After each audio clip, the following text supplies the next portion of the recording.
So the Mazin Ridge was located. Okay.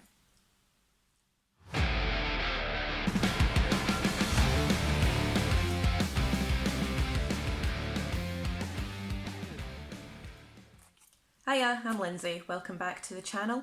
So today I'm back with another metal history episode where I do a deep dive into the history or the mythology behind metal tracks and albums.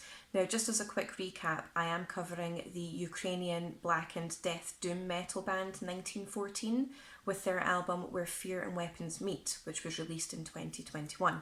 If you haven't checked that album out, highly suggest you do so, and I'll put all the band's details in the description box below.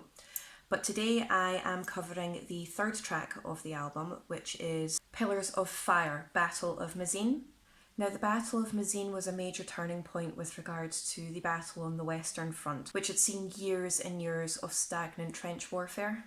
Now, the night before the battle, which took place on the 7th of June 1917, the Chief of Staff, General Charles Harrington, was having a meeting with his men, and he was quoted as saying, "Gentlemen, I do not know whether we shall change history tomorrow, but we shall certainly alter the geography." And he had no idea how right he would be on both counts.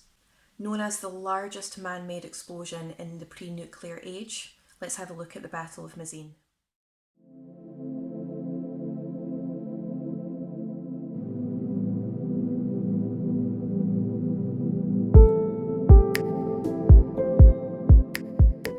So the Mazin Ridge was located just south of the Belgian city of Uppbeat, and it was a dominating position that overlooked the entire landscape. And this location was taken over by the Germans in their early invasions of 1914. Thousands of Allied troops had died or been injured trying to take back the area from the Germans between 1914 and 1915, which would be known as the First and Second Battles of Uppbeat.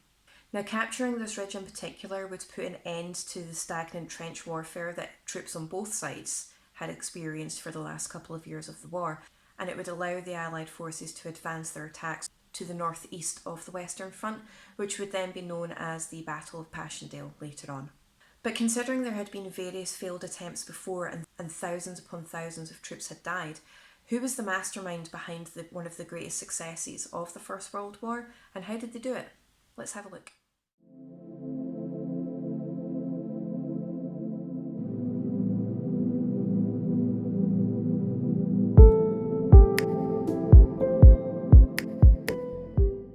So the mastermind behind the whole battle was Sir Herbert Plumer, who was in charge of the Second Army of Uppbeat. Now, Plumer had a vast knowledge of the kinds of struggles that the frontline troops had faced since he had risen up the ranks of the infantry himself. He was known for his meticulous planning, his thorough knowledge of his troops and their struggles, and he also had a very good sense of humour. Now, because he took the welfare of his troops so seriously, he did receive an awful lot of respect from the infantry, to the point where they actually nicknamed him Old Plum and Apple, or Daddy Plumer.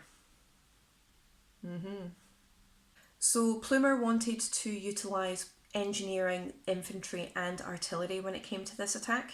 So for 2 solid years, British tunnellers would dig 26 deep tunnels underneath the German lines, some of which had descended over 100 feet and had various different chambers.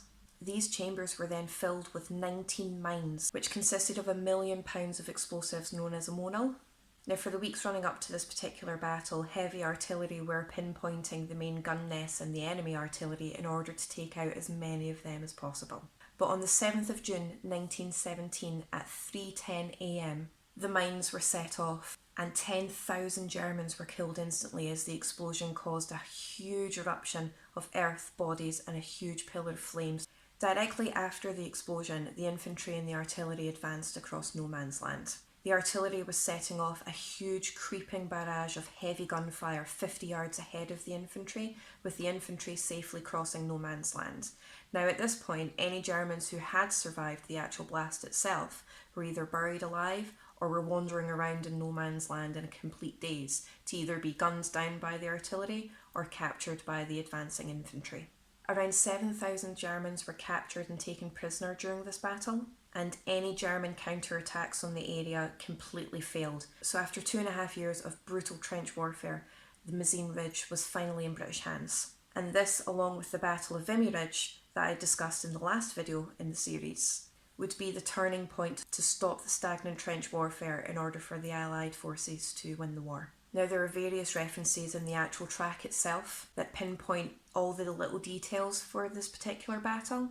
So in the lyrics of the actual track itself, it does mention the 26 tunnels, it does mention the kind of explosives that were used, it refers to the tunnelers as moles. There's loads of different references in the track.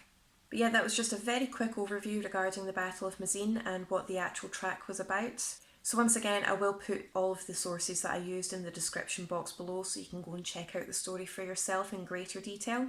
If you could subscribe, share, like, comment down below what you think of the actual album itself. Thank you so much for watching, I really do appreciate it, and I'll see you in my next video.